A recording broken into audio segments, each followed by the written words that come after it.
All right. So, hello everyone. I welcome you to another episode of Mind Over Matter podcast. Today with us is Mr. M. Habibullah, who is a performance coach. And today's topic of discussion is building a successful lifestyle that is sustainable. A few of the topics that we will be discussing, I'm just going to give you a little preview of it. First one would be mindful consumption and minimalism.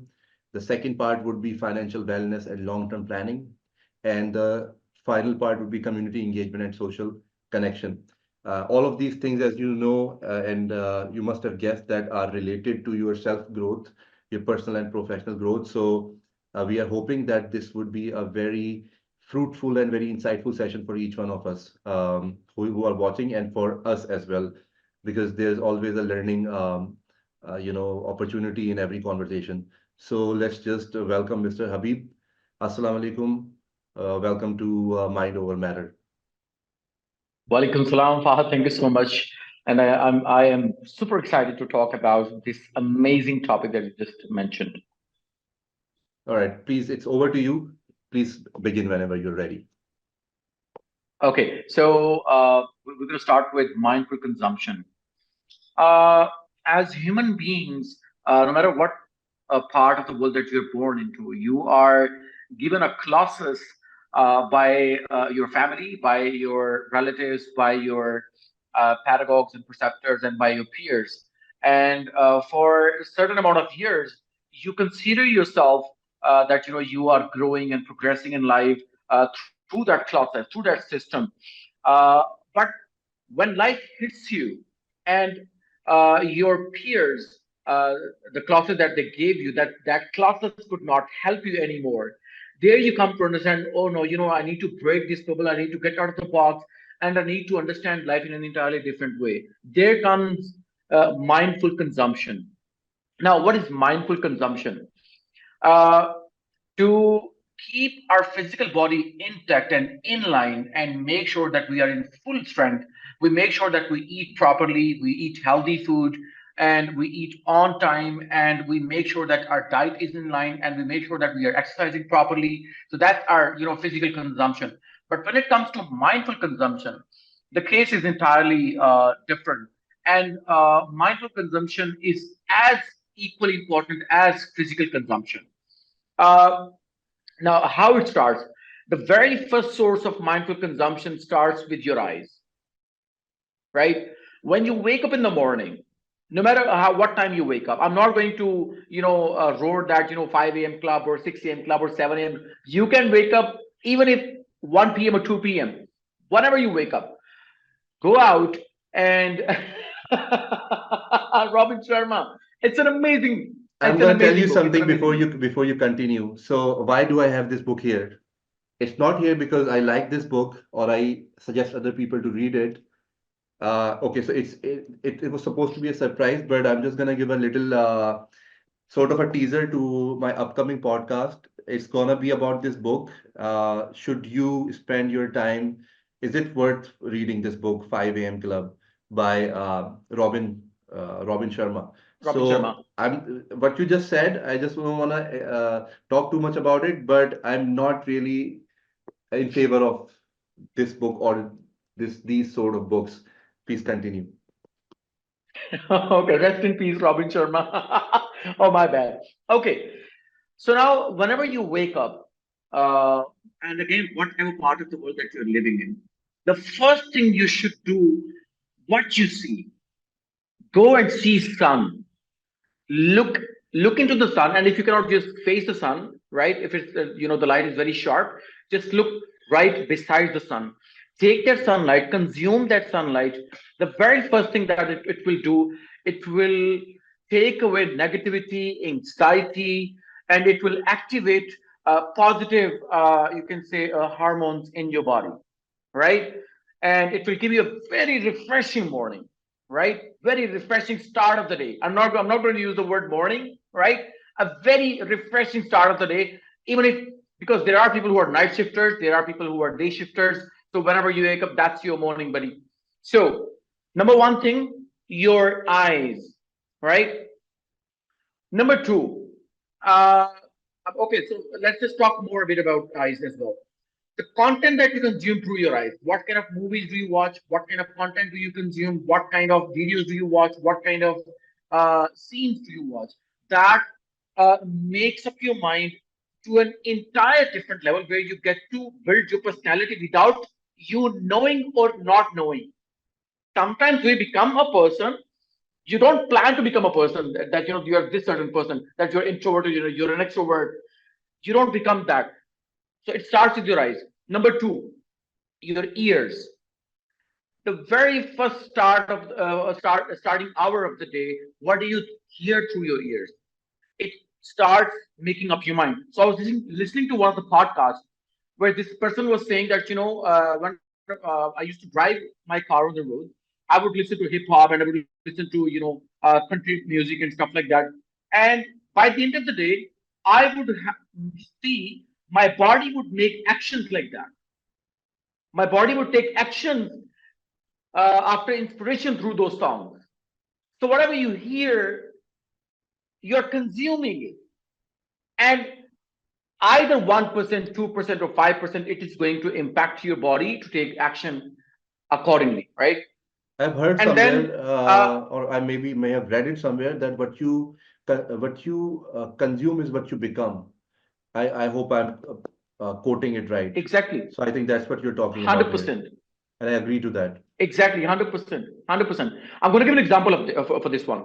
So let's say you are in a very happy mood, right? You woke up to a very positive energy and you join a group where people are mourning about something, where people are grieving about something, let's say economy or politics or their, day-to-day issues and problems. And the moment you join that group, the group that is grieving, just after 10 or 15 minutes, after hearing the discussion, you will start believing, oh yeah, it's true. We should run away from this situation. The economy is not right. The politics is not right. The circumstances are not right. That is why things are not working. And the same thing, if your mind is grieving or mourning or it's very negative, you join a group of people where they're talking about opportunities, where they're talking about doables, where they're talking about life, where they're talking about growth and progress. After 10 minutes, you will say, oh yeah, if they can do it, I can do it as well. Right? So that is the Absolutely. paradigm shift of your mindfulness, right? That is how you make up your mind. And what is mind? Let's just understand this as well, just for a minute. Mind is a collection of thoughts. Yeah, What you have is brain. You don't have mind. Mind, it keeps on changing. It keeps on changing according to your choices, the choices that you make. And the rapid and the fastest way to build up a positive mind and a positive consumption for your mindfulness is be influenced by positive people around you. Is have positive people around you. I'm not saying that if someone comes to you and someone is talking about their situations in their life, don't listen to them. No, just don't get influenced by that, right? Uh, so be very very aware of your own state of mind. Now, once you master keeping your state of mind positive and super active, it changes your state of your body hmm, and it makes yeah, your body move, right? So if I'm gonna buy McDonald's, right? Or let's say I'm gonna buy any sort of food, right? I'm not gonna use McDonald's because a lot of people they're gonna bash you in your comments that we should not be promoting McDonald's since because of the Palestine issue. Okay, so let's say if you wanna buy food, you don't just go and buy food. You make up your mind. You think in your mind. So to make it easier, I'm gonna give you another example. I met an architecture, and he told me that when we design and when we craft the design of a building, it is done twice, one in our mind and one on the paper. hmm, hmm. First we think in our mind. So to think right and to think positive, consume the right content, meet the right people, have the right mindsets around you. So I guess that's pretty much about it. Let's move on to our next topic. What's the next Sure. one? So the next one is financial wellness and long-term planning. Oh, this is my favorite one as well. Okay, so there are two aspects of life when it comes to finances. One, basic necessities.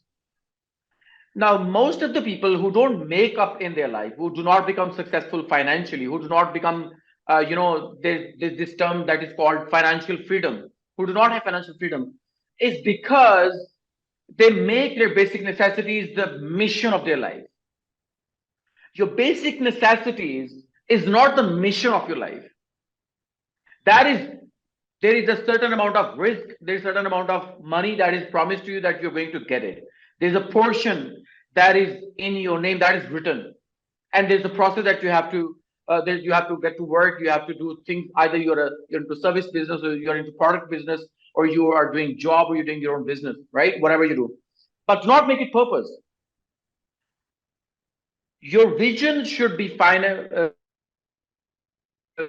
financial freedom, because Yeah. if Fahad, you know what happens? People destroy their lives. Even the creative person on the planet of Earth, if you throw that person into the worries of earning day-to-day basis and earning month to month and thinking of survival, that the most creative person on the face of Earth would become the dumbest one within 6 months. Right? So let's just understand how to plan this out. So let's say if you are staying any part of the world that you're staying in. So let's say your monthly expenses are up to $1,000, right? I'm talking about a normal human being, right? We are just Yeah. talking about normal human being. Let's say one Generally. thousand Yeah. to $3,000 per month expenses, right? Yeah. Yeah. You have to pay your education, you have to buy medication, you have to do your housing allowances and stuff like that, and traveling and food and clothes and stuff like that. Yeah. So let's say your expenses are $1,000 to $3,000. No matter you're a woman or you're a man, regardless of the gender, regardless of the country, regardless of the ethnic background, you need to calculate the whole expenses of 6 months. So let's say if your expenses are $3,000 a month, say in 6 months it's going to be $18,000 a month. What you need to do, you need to make that money by hook or hook, do 2 jobs, 3 jobs, it does not really matter, right? Collect that $18,000 and deposit it in your bank account or save it at your home. So God forbid, if any natural crisis comes, like coronavirus came in, a lot of people lost their jobs and they did not have job for the next 6 months. So let's say if I lose my job and I have my expenses of $3,000 a month, how am I going to survive if I don't get a job for the next 6 months? Mhm. So first step is you need to have your 6 months economic survival. That is the Mhm. crucial thing. So God forbid you get into an accident. God forbid you get sick. God forbid you get struck by a natural disaster. God forbid there's an earthquake. Anything. At least for the next 6 months, you will have your survival amount with you. Now, here's another thing that is attached with this one. Why 6 months? Why not 1 year? Why not 10 years? If someone loses their job or someone loses their business, for someone who is productive, for someone who knows their things, it takes them merely 3 to 6 months to Three get back months. on feet. 3 months or Yeah, maximum 6 months. Absolutely. And exactly. if they will Maximum put six themselves months. in a situation where they have already decided, all right, fine, let's say I've got a 1 year emergency fund available in my account, so they would eventually plan their things accordingly. They will sort of move towards their new destination according to what they have in their account. So they will Exactly. definitely they would just give themselves enough cushion. So what happens is it's exactly what you get, what you want is what you get. We usually Exactly. talk about it, what you ask the universe and what you get. Apart from all that philosophy, usually what you want is what you get, is how it works for me, works for you, I'm pretty sure, and works for a lot of people. But the problem most of the times is they don't want it bad enough to actually get it. There is a Exactly. difference between wanting it, and there is a difference in I want Dying it. to want it. I want Exactly. it, and there's nobody that can stop me from getting it. So I totally understand your point, and it's a very valid point. Okay, so this is one thing that you just talked about something really beautiful. that you give yourself a cushion. There's another point. If you're a graphic designer, if you're a video editor, or if you're a content writer, if you're a digital marketer, or for that matter, anything that you do, if you, God forbid, lose your job. Now, there are two things. One, how creative you're going to be for the next 6 months, or how you're going to survive. If you have to worry about how you're going to survive, the next 6 months, you will not get back on your feet. Yeah. Because you will not be able to be that creative. You will not be able to put your 100% because your focus is divided. Oh, Yeah. I have to buy medications, I have to pay my rent, I have to pay my bills. So you would drink from any well. Yeah. Right? Okay. So this is one aspect of financial freedom. You need to plan your life for at least for the next 6 months. Number two, I guess this is something very common that everybody has heard about it. You need to understand. You need to have rich friends around you, or people who are very independent around you. Be around them. This is a fact. But you need to have a very calculated vision in your life when it comes to finances. So, for example, back in 2020, in 2019, we were sitting with friends at a cafe. We were sipping coffee, and so this guy, he said, in 2021, 14th February, I'm gonna buy a Honda Civic, and I am gonna have red interior in it, right? And so we were friends. We were sitting with, okay, everybody, shares their vision and stuff like that. So 4 years went by. In 2022, I met this guy, and I forgot our conversation, that happened in 2019 in some random cafe. And I was sitting in his car, and he said, Habib, do you remember we were sitting in 2019 on that cafe? I said on 18th February 2022, I'm going to buy this Civic and I'm going to have red interior. This is the same car, this is the receipt, and this is the money. Once you have your 6 months figured it out, the next big thing that you need to do, either you want to buy a house, you want to buy a car, or you want to buy anything that you can make your life sustainable and to have a bit of luxury as well. You need to have the fixed amount in your mind. Fahad, I guess you have come across a lot of people when you ask them that how much money you want to make, they say a lot of money. There's no such thing as a lot of money. You want to make 1 million? Yes, I know how much 1 million is. You want to make 1 billion? Yes, I know how much 1 billion is. Okay, Yeah. so if you want to ask, if you're going to ask someone, uh, who do we call a millionaire? What is the definition of a millionaire? They don't know. Oh, a millionaire is someone who have millions. No, you need to know who is a millionaire. A millionaire is someone who has $1 million in their bank account, which they don't touch, which they don't move, which is fixed, and then they earn 1 million a month on top, right? That is who we call, and I'm talking in dollars, right? Regardless of any other currencies, I'm just talking about dollars. So most of the people, they don't know that. So you need to define a concrete, a fixed point, a fixed number in finances that you want to achieve. That is what is going to get you towards achieving financial stability in upcoming, if you're in your 20s and 30s, up till your 40s. And one last piece of advice during regarding this topic that I'm going to give, if you are between the ages of 30 and 40, you need to make sure that you achieve financial freedom. After 40, you are going to manage what you have earned in the last 40 years. Right? So until you're 40, make sure, I'm not just, saying I'm not fixing the number. If you're 45, don't do it. Do it. But if you're between the ages of 30 and 40, you are living in the golden time.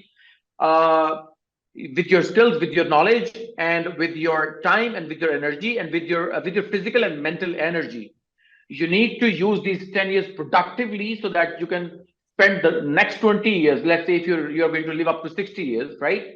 Next 20 years.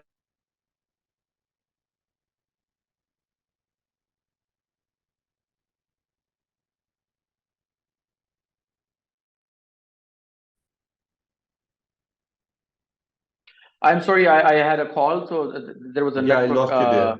Okay, disruption. so we'll last Yeah. follow up. Let's just do the last part once again. You're talking about, let's just do the concept again, where you So what I was described saying is, if you're about, between the ages of yeah, if you're between the ages of 30 and 40, you need to use your time, your skill sets, your energy, your mental and physical energy, and build up assets so that you can live the next 20 years managing those assets.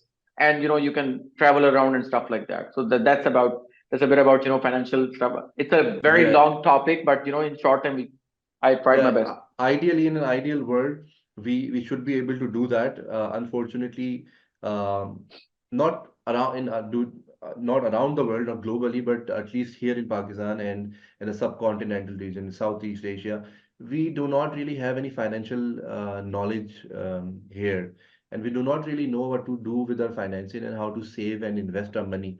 That is one of the biggest Yeah. problems why we stay behind the rest of the world. And usually, what happens is most of the times we look up to these people, these famous people who are again millionaires or billionaires who have these multi-billion dollar empires. People from Facebook, Google, etc., Microsoft. So what happens is these guys actually work in during their early years, whereas we are busy relying on our parents and our guardians Yeah. during that time, and just consider it like it's their job to make sure that we study up till our bachelor's and master's. And even I personally know people who are doing the double master or even PhDs off of their parents' money. So I just don't understand, because when I was in my 10th standard, my father said, you have to just, it's about time you start realizing that you need to do something on your own and handle your own stuff on your own. So that's how I had the realization that the world is not as nice and as dreamy as it appears to be. Exactly. Exactly. So, for example, if my friend can afford it, his parent can afford it up till he's in his masters, my parents might not be able to do that. So the same concept goes in the Western side of the world. What they do is when they are right after their high school, they are either asked to just go and do their stuff on their own, or they just um, sort of change their ways on their own, and they start living separately, and then they build up themselves from there. So that's how we keep on asking, okay, so why don't we have any youngsters here in Pakistan under 30 who are actually world famous, or they actually have something, own something like Meta or Microsoft? So that is the answer there, because we Okay. start too late. I guess one of the key reasons behind this, if we talk about Southeast Asia and we talk about particularly Pakistan, is the parenting. Pakistan has the longest span of parenting, Yeah, right? Uh, Even a 35-ish would be mummying in the house. yeah. A 40-ish would be mummying or And that's daddying in the very house, right? problematic. And I learned that early on when I saw around me, looked Exactly. around me, it's very problematic. I see people of my age, they have just a lot of them have just started their careers and they're just figuring out what to do. I'm not saying that they should do what I did. I mean, to everybody's situation would vary, but at the same time, at least you need to understand that this is not your parents' job to make sure that you do all of this, and they settle a lot of even further to that, they also help you with your marriage, and up till you are married, they put their finances in your marriage Yes. as well. How does Yes. this, if you'll tell somebody living abroad this concept, they'll be like, heck yeah, I want to come here and do what you do, because the life would be so easy. So their lives, they just kind Exactly. of make Exactly. their lives difficult on their own so that they can actually get established themselves first, first thing, as soon as they're done with their studies. So that reminds me of a few things that I wanted to discuss today, while we discussed this financial part. What we usually do is we most of the time are spending most of our money in our to fulfill our wants rather than our needs. So there are a couple of things that can be done in order to secure our future better. Because all of these people that we look up to, usually they do not spend, or they have not spent money like we do.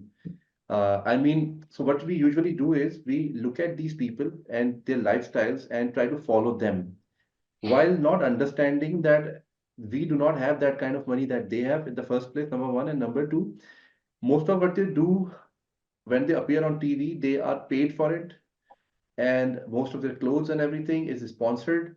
So what we do is to just to look like them or to be like them or to impress others or to be recognized by others. We spend, or I would use the word waste because that would be a better word. We waste our hard-earned money I guess you in can. those things. I guess this is a beautiful point. We always seek validations from the outer world Yeah. and from the outer environment, and that's a disaster. That's a disaster. It is a recipe of this, and it doesn't do anything good to you. And if you would Yeah. keep on doing this right now for, let's say, 5 to 10 more years down the road, after 10 years or after a decade, your future self would be so angry on you that you could have done so much, but you wasted your potential, whatever you earned or whatever you could do with your money in all these unnecessary things. Because, for example, if I'm wearing a, let's say, a 50,000 rupee suit right now, it's not going to be there with me after 5 years, maybe perhaps for 2 years. Eventually, it will be worn out. So, but however, if I invested that money in, let's say, this mic or something else that I have in my mind that it could help me out with my projects or my future financial future, then I would definitely be thanking myself down the road. So these are some of the things that we I should guess be doing. this is quite realistic. I love the conversation where it's heading both of us. One of the key things that I would also love to mention. We are very inferior when it comes to talking about stuff. We love to show off, like we all of us, we are wannabes. When you become wannabes, what happens is you don't eat burger. What did you eat? Oh, I ate KFC. KFC is just a name. You did not Yeah. eat the name. You did not eat that Baba. Yeah, but we are You ate associating burger. ourselves. Yes, we are associating Yeah, ourselves with that brand because brand is what we think makes or breaks us.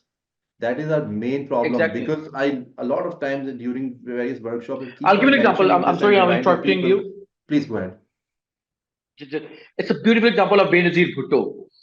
I was sitting with one of my friends, and they are close relatives of Bhutto family. So, so the guy used to work with Benazir Bhutto. He said Yeah. that once Benazir Bhutto was sitting in Marriott Hotel, and she was sitting with her associates, and one of her assistants, she went up to Benazir Bhutto, and she said, "You know what, ma'am? Your earrings, they are amazing. They are wonderful, right? They seem to be very expensive." So Benazir said they're very local. I got them from a very local market, right? They're not from any brand. I am the brand, right? Those earrings, they are with me, and that is why they look shiny and they look brighter, right?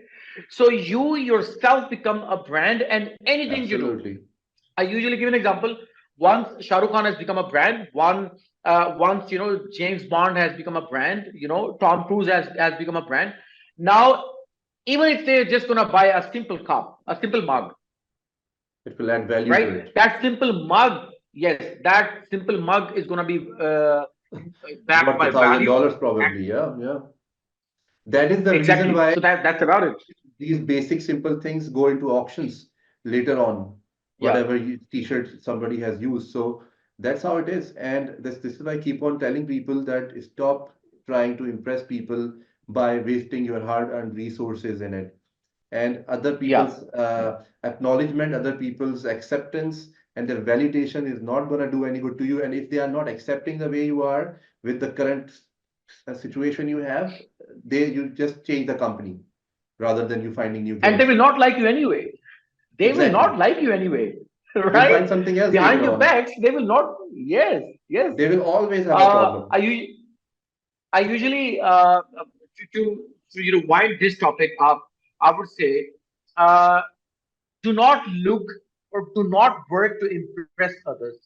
Work to inspire others, to Very nicely influence said. others. Yeah, yeah. Because impression, Okay, so this is a quote that I wrote 3 years back, right? Because when I impress you, Fahad, I can impress you now, right? I can wear, Gucci, Versace, and top brands, right? You are gonna walk out of this room, and you're gonna meet someone else. Someone else is gonna be wearing, another Gucci and another one, and you're gonna be impressed by that person. So impression keeps shifting. Inspiration does not shift. Yes, You can be inspired by maximum 5 to 10 people in your entire 60 years life. But you can be impressed by every now and then by everyone every that's a great day. Like so, example. inspiration it's a life lasting thing. So work for inspiration, my friend, not impression. Yeah, there is this guy, I saw this video sometime back. He was discussing about how to give better presentations and stuff like that. So the video was also about how to introduce yourself once you show up somewhere. So my procedure is my pattern is I don't introduce myself when I get somewhere. I just start off discussing things, and after a little bit, maybe after giving them a preview of what this is all about, then I introduce myself because then it makes sense. Because if I go and I just start telling about myself, um, I don't know how to explain it, but that's not the way to go about it. Also, I'm a 6 feet 5 guy. I'm a tall guy. Okay, I've got these long hair. The reason why I'm telling you all this is because I do not want these to define me. I'm not. This is not. Yeah, I do not want them to remember me that okay, fine. We had a workshop. We attended, and it was given by a guy who was very tall, who had long hair. No, they should be able to quote my quotes. They should be able yeah, to give. I had my examples. Okay, he said this. You remember there was a guy who said this. So that is my objective, and that's what I learned from the video as well. It kind of resonated with yeah. me. So this is how it is supposed to be, and not the clothes and everything. Uh, let me move to the last point real quick because we are also running short in time. So there's just one more thing that we can do when we are talking about financial freedom. A lot of people do not. Do now I mean the culture has shifted now. I'm talking about having a passive income or building a secondary income stream. It's a very basic thing, but it's not very easy to successfully set up a income stream. It seems like there are hundred and thousand of options out there. You scroll on your doom scrolling on your Instagram. A lot of people are telling you about okay, you can start giving a course or you can make a YouTube channel, you can do vlogging, blah blah blah. But at the end of the day, how many people successfully get to do that? A lot of people, hundreds and thousands of people start a new YouTube channel every day and they just leave it after a while because there's no vision behind it. There is no planning behind it. Exactly. So the idea is that whatever you do, you have to have this idea in your mind that this passive income should be able to pay me while I'm asleep. So that could be anything. Maybe you Exactly. start off, maybe let's say an affiliate marketing business, or you can start off a faceless YouTube channel. So what faceless YouTube channel Yeah. is you don't show your face, They're in but trending now, by the way. absolutely. By the way, Yeah. I've just written an ebook on YouTube monetization and YouTube marketing and faceless YouTube marketing and all of that is explained in that. So I would now that it has come up, I'll put the link somewhere in the description down below I the would love video. to get my hands on that as well. I'll send it to you like separately over WhatsApp Sure. or something. So Sure. yeah, so I've just written that book, so that covers it all as well. So just to conclude everything here, there are things that you should be doing to be financially able, and there are things that you should be ignoring and not doing. I think that whatever we discussed today should be a little bit of help for anyone who is watching today. Now, coming to the last of the topic of the episode, community engagement and social connection. For that, I would like you to hop onto it real quick and tell us what it is. All right. Since I'm an extrovert, right? I am okay. So I'm gonna also talk about here the thing that I said that how we get to define ourselves that I'm an introvert and I'm an extrovert. I'm passionate. I'm this. I'm this. I'm this. One of the research that I read by Andrew Huberman, he's a neuroscientist and he's an amazing, phenomenal neuroscientist. He said, "You are not what you say you are." Like if Fahad says, Fahad wakes up in the morning and he announced to the world that, you know what, I am an introvert, right? So I don't meet a lot of people. I don't meet communities. I don't make social connections, right? People come to me. Somebody wants to talk to me. They come and talk to me. And if I I need don't to go to talk to them. someone, Yeah. I'm going to use a wire or something like that.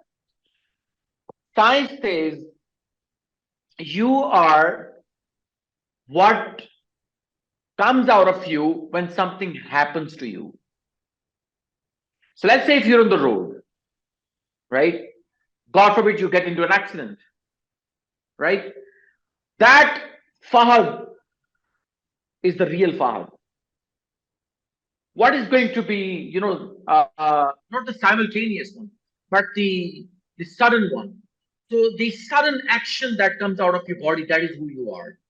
Either at the time of grieving, either at the time of happiness, either at you're traveling, you're working, you're with your family, you're with your friends, anytime. Something that happens sudden, not something that you tell yourself or you tell it to the people.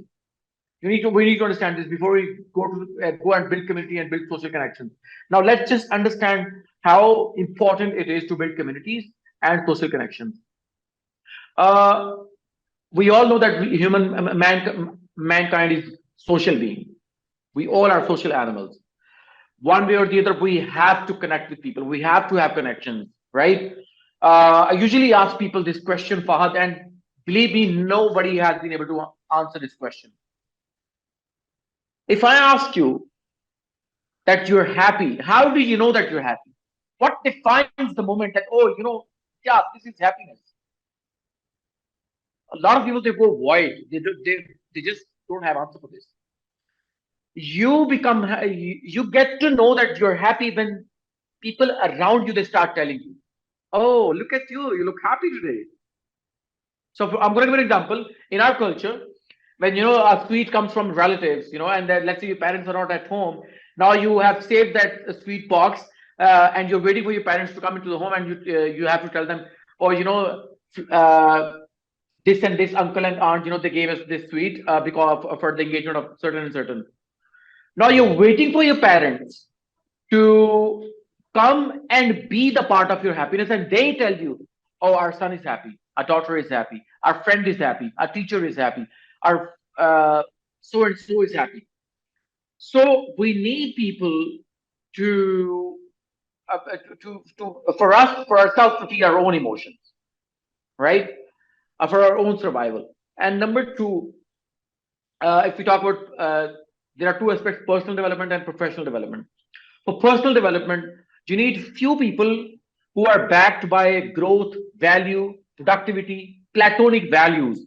People who don't have platonic values, do not be with them, do not be around them. They are going to distort your energy, and they're going to define your personality as well, by intentionally or unintentionally. And the other part is uh, being social in a very productive way, right? You don't just go and meet anyone. You don't. Being social does not mean that you have to be the part of every conference. You have to be the part of every event. There was a time when I used to be in every event. I used to be in every workshop. I used to be in every conference. But as the time went on, I realized, no, not every gathering is my gathering, right? Not every Yeah, makes social sense. circle is my social circle, right? So if you are a philosopher, do you know top 10 philosophers in Karachi? If you're a mind scientist, do you know top 10 mind scientists in Karachi? No. You know what? I'm very social. Social. Who are my social friends? Oh, someone, he's a doctor, he's a philosopher, he's a psychologist. No. You need to have at least 10 to 15 people from the same line of work that you do, right? And I forgot the name of the guy who has defined this in such a way: 33% rule. Hmm. 33% rule says that to build communities and socials, use this 33% law. 33% time spend with people who have not achieved what you have achieved, and teach them how they can achieve what you have achieved. And 33% time spent with people who are equal to you.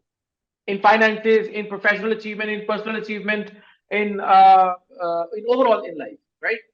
And Yes. see how they are spending their resources and how you are spending your resources.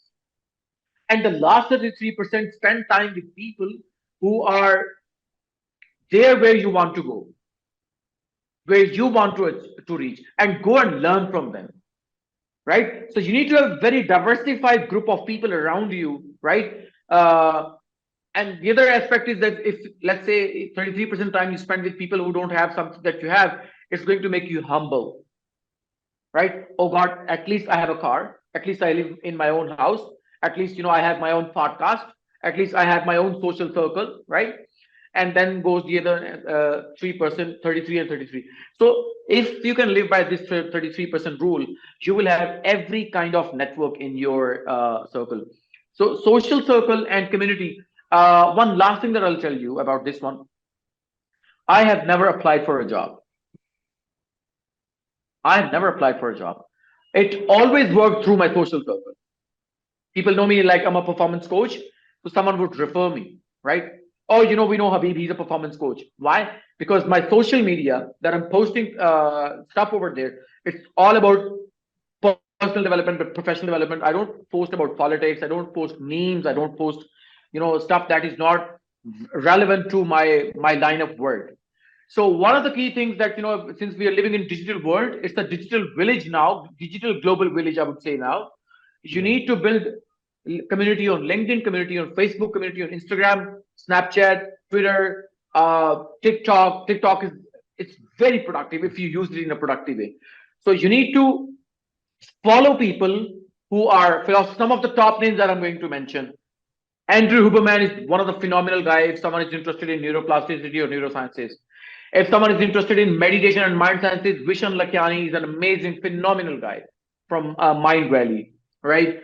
If someone is interested in, creative content writing and creative writing stuff, Marie Forleo, amazing individual. If you want to learn about financial freedom, you want to learn about real estate, Grant Cardone. It's been a good conversation and a learning experience Thank as you. well, because I will just tell you quickly that the objective of this podcast series is not to make money, at least not right now. The objective is to Yeah. get to know more like-minded people and share my experiences with them and learn from them. And as a result, help others who are looking for this sort of information that they may not be able to find elsewhere, because most of the time when they are looking for this kind of help, they are supposed to pay something to get this, to get this sort of help. So what I'm doing is I'm basically reaching out to people like yourself who are life coaches, manifestation coaches, and self-development coaches. So that's the entire purpose behind the podcast. So thank you very much, and we'll just sign out now. And whoever is watching, Fahad, please. you have been a wonderful host. I loved talking to you. Very insightful. Thank you very much. It's all my pleasure. All right, Thank you. everyone. Take care. Bye bye. All right. All right. Bye bye.